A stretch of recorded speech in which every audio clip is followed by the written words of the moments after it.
now available in e-readers everywhere. Why 70% of black women are single. Learn the real reasons why 70% of black women are single in this ebook, which breaks down all the reasons why black women just can't get a man. Why 70% of black women are single is now available in e-readers everywhere.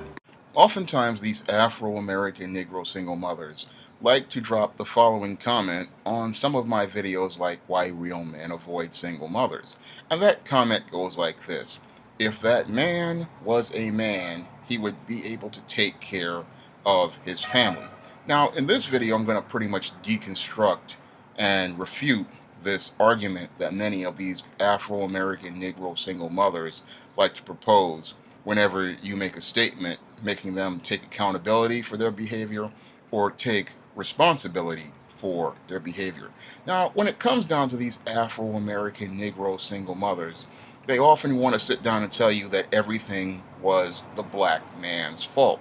And they like to tell you that the black man is the reason why they are in the state that they're in. And while this Negro, it has some accountability for this Afro-American Negro female's dysfunctional situation, she is primarily in her own situation due to her own dysfunction. And this is something that many people don't understand regarding this Afro-American Negro woman. Because when we look at the circular argument she presents, the circle always goes back to her. Unfortunately, because so many people are emotional, they don't follow the circle all the way to its full circumference to see where everything started with her and ended with her. Because when it comes down to your Afro-American Negro woman, she is the one who makes the first choice of the man that she gets involved with.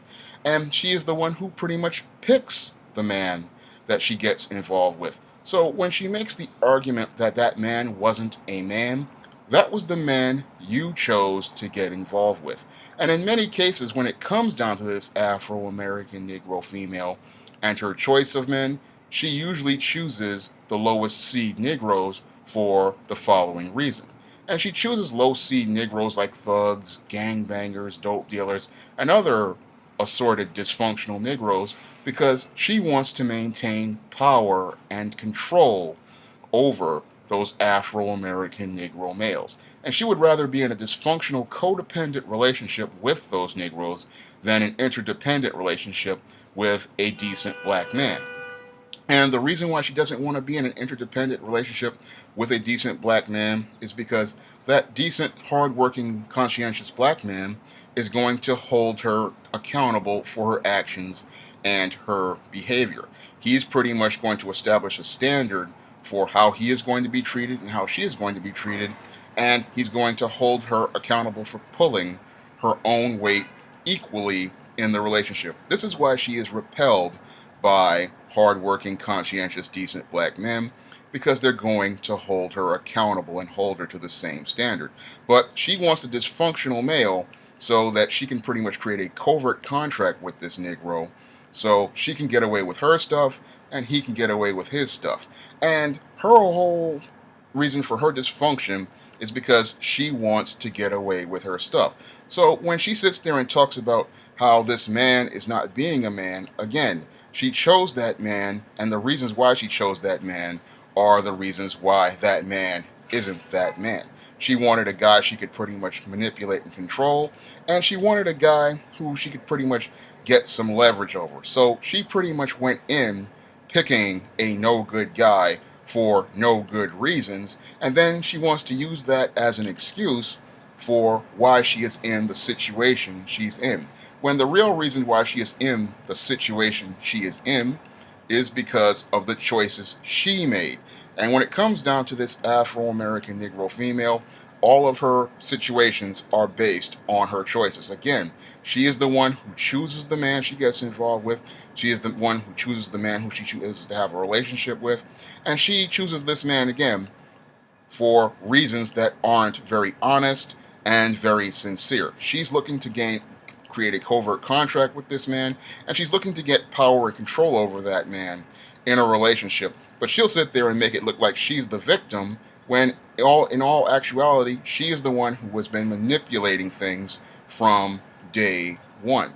So when she comes to people with that argument talking about if that man was a man, he'd be able to take care of his business, no, that's not the case at all. If she was the one who was honest from day one, she would be with a man who would be interested in being a leader and head of his family and wanted to be a helpmeet and support to that man. But she doesn't want to be a helpmeet and a support to that man. What she wants to do is have this power and control over this black man because that's how she maintains her black matriarchy and her black economic system. Because when it comes down to your Afro American Negro woman, she is the one who does not want the black man to be a man. She does not want the black man to be a leader. She does not want the black man to be the head of the family because she wants to continue maintaining power and control over the black community that was given to her by white feminists and white liberal politicians who established the welfare state. Because she knows that she primarily gets her economic needs met by those two individuals. And without those two individuals, she would pretty much fall on her own. And that's why this Afro American Negro woman pretty much sits there and talks about if this man wasn't a man. Well, that man wasn't allowed to be a man because you pretty much walked away from him and walked over to dysfunctional Negroes so that you could get economic resources from this white liberal welfare state and jobs that helped you work with this white feminist. So you wanted to be just like this white woman and you wanted to be a part of her feminist movement and you wanted to be a part of that white liberal welfare state. So you walked away from the black men in your community who wanted to be leaders, who wanted to be heads of families, and who pretty much wanted to dictate the terms of the direction of the black community. And because you didn't want to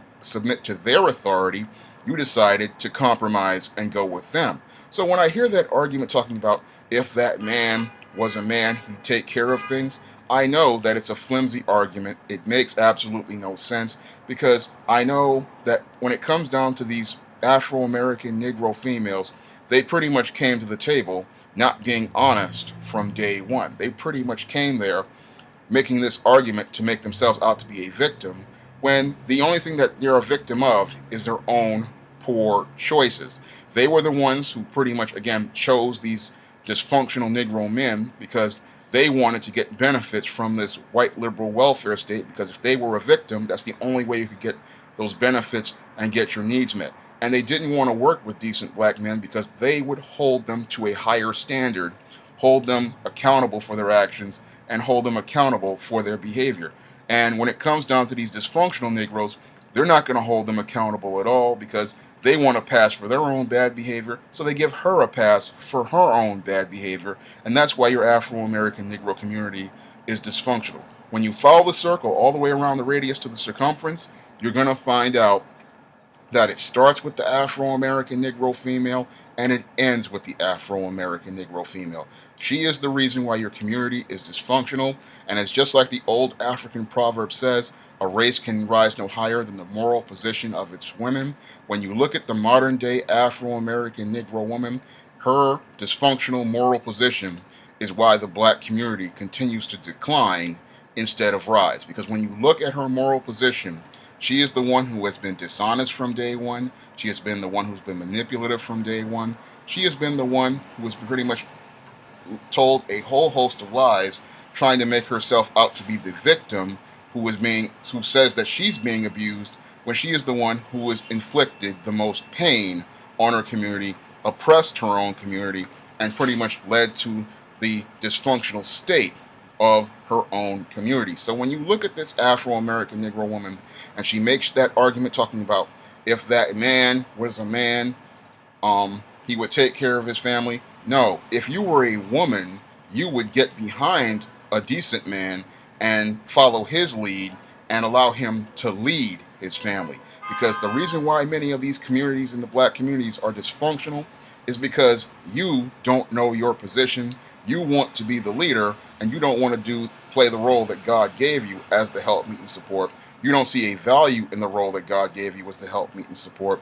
You don't see the power of the position of the help, meet, and support. You want to be the man, and that the reason why you want to be the man is because you follow these dysfunctional white feminist dogmas that were created by white lesbians, because most of those white lesbians wanted to be white men, which is why you pretty much want to be a white man in the community. You want to be the man in the community, but you don't want to follow the lead of the men in the community. This is why this black female is dysfunctional in the way she is. She wants to be the head of the family.